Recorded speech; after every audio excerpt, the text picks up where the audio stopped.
लोक की भूमि आज थर्रा रही थी। फूलों से लदे वृक्ष झुक गए थे, जैसे स्वर्ग और पृथ्वी का संयोग हो गया हो। चारों दिशाओं से भवानी की सेनाएं गज, सिंह, सांड, मृग और पवन के समान वेगवान योद्धा फूललोक की सीमा पर उतर आए थे। उधर आकाश मंडल में इंद्र की दिव्य सेना वज्रधारी देवों के साथ मेघों के रथ पर सवार थी। वज्र और विद्युत की गर्जना से सारा ब्रह्मांड कांप उठा। तभी फूललोक के राजा करण सिंह ने भयभीत होकर कहा, हे प्रभु भवानी, आज ये भूमि स्वयं अपने भार से डगमगा रही है। अब आगे क्या होगा? भवानी शांत किंतु गंभीर स्वर में बोले, पहले मैं स्वयं देखता हूँ कि फूललोक की अधिष्ठात्री सत्यवती फूलपरी क्या चाहती है। यदि वो इंद्र की इच्छा में है तो युद्ध का कोई अर्थ नहीं। वे दिव्य पुरुष रूप में प्रभा मंडल से आच्छादित सत्यवती के महल पहुंचे। सत्यवती ने उन्हें देखते ही झुककर प्रणाम किया। वो अपूर्व सुंदरी थी। उसकी आंखों में मधु और मुख पर अमृत की झिलमिलाहट थी, परंतु भवानी के मन में किसी भी काम का संचार न हुआ। उन्होंने गंभीर स्वर में पूछा, हे सत्यवती, क्या तुम देवराज इंद्र से विवाह करना चाहती हो? सत्यवती ने आंसुओं से भीगी आंखों से कहा, हे प्रभु, मेरे स्वप्न में भी केवल आप ही आते हैं। यदि जीवन मिला तो आपका ही संग चाहूंगी, अन्यथा इस तन को अग्नि समर्पित कर दूंगी, पर किसी और की न बनूंगी। भवानी ने शांत दृष्टि से कहा, तुम्हारी बात से ये तो स्पष्ट है कि तुम इंद्र की इच्छा में नहीं हो, अतः अब धर्म का मार्ग यही कहता है कि मैं अधर्म का नाश करूं। ये कहकर वे अदृश्य हो गए, परंतु सत्यवती की दृष्टि वहीं ठहर गई। उसके नयन भवानी के विराट रूप को देखते हुए अश्रु बनकर झड़ते रहे। भवानी ने तत्क्षण अपने एक पराक्रमी सेनापति को देवसभा में भेजा। वो था भुजंग, जिसे ब्रह्मा का वरदान प्राप्त था। वो सिंह सी लहराती अयाल और सांड से विशाल शरीर वाला अद्भुत योद्धा था। देवसभा में प्रवेश करते हुए भुजंग ने गर्जना की, हे देवराज इंद्र, आप लोकपाल हैं, परंतु धर्म के नाम पर अधर्म का बीज मत बोइए। किसी नारी को जबरन दास से या पत्नी बनाना देवत्व का कार्य नहीं। भवानी आपको यही उपदेश भेजते हैं कि लौटने में ही कल्याण है। सभा में मौन छा गया। सूर्यदेव, चंद्रदेव, अग्निदेव, वायुदेव सभी उस वचन को सुनकर स्तब्ध रह गए, परंतु इंद्र वासना और गर्व से अंधे होकर हंस पड़े।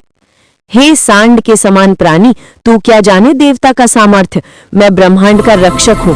भवानी यदि आगे बढ़े तो उनके पशु सेनाओं का नाश निश्चित है। भुजंग के नेत्र अग्नि समान लाल हो उठे, परंतु उसने संयम रखा। हे देवराज, भवानी ने सूर्य, चंद्र, अग्नि और वायु को प्रणाम भेजा है। वो युद्ध नहीं, धर्म की प्रतिष्ठा चाहते हैं, किंतु यदि आप जड़ बने रहेंगे तो सृष्टि का विनाश अवश्य होगा। ये कहकर भुजंग सभा से निकल गया। देवसभा में कोलाहल मच गया। सूर्यदेव बोले, हे देवराज, भवानी कोई साधारण नहीं, वो स्वयं विष्णु, शिव और आदि शक्ति के अंश हैं। परंतु इंद्र ने अहंकार से मुस्कुराकर कहा, हे पशु रक्षक, मुझे क्या हराएगा? देखो, अब मैं स्वयं दिखाऊंगा कि देवराज की शक्ति क्या होती है। तुरंत उसने अपनी वज्रायुध सेना को आदेश दिया, सारे सैनिकों को तैयार करो, अब फूललोक का युद्ध प्रारंभ होगा। और फिर आकाश में वज्रों की गर्जना हुई, धरती कांप उठी, फूललोक की सीमाएं चटकने लगी। उधर भवानी ने शंख फूंका, अब धर्म और अधर्म की अंतिम परीक्षा आरंभ होती है। भुजंग ने इंद्र को समझाया कि हे देवराज, धर्म का मार्ग ही सच्चा है। तब भी इंद्र अपने अहंकार में अडिग रहे। इंद्राणी के संकेत पर 33 करोड़ देवताओं की सेनाएं एकत्र हुई। सुर, अप्सराएं, गंधर्व और यक्ष सब रणभूमि में उतरे। उधर दिव्य पुरुष भवानी ने भी अपने जीव जंतुओं की दिव्य सेना सजाई। सिंह दहाड़ रहे थे, हाथी चिंघाड़ रहे थे, चिता और व्याघ्र अपने दांत पीस रहे थे। धरती थरथराने लगी, आकाश में बादल गरजने लगे।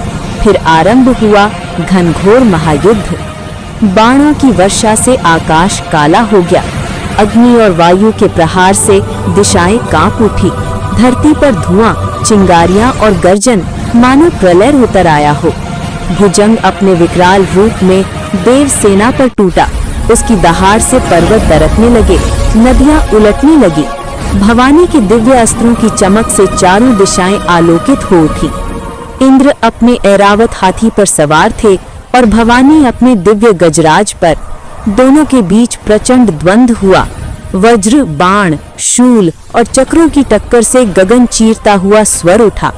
तब भवानी ने अपने करों से ऐसा दिव्यास्त्र छोड़ा कि समस्त देवता मूर्छित होकर पृथ्वी पर गिर पड़े। आकाश मौन हो गया, चारों ओर धुआं और निस्तब्धता। तभी कैलाश से भगवान शिव प्रकट हुए। वज्र समान स्वर में बोले, हे भवानी, युद्ध विराम दो, धर्म की विजय हो चुकी है। भवानी ने विनम्र होकर शिव के चरणों में शीश झुकाया। प्रभु, मैं तो धर्म की रक्षा हेतु आया था, युद्ध मेरा उद्देश्य नहीं था। शिव बोले, अब इन देवों को पुनर्जीवित करो, यही करुणा का धर्म है। भवानी ने अपने दिव्य कर स्पर्श से सभी देवों को जीवन प्रदान किया। इंद्र लज्जित होकर भवानी के चरणों में गिर पड़े। प्रभु, मुझे क्षमा करें, मैं मोह में था। भवानी ने कहा, जहाँ क्षमा है वहीं धर्म स्थिर होता है।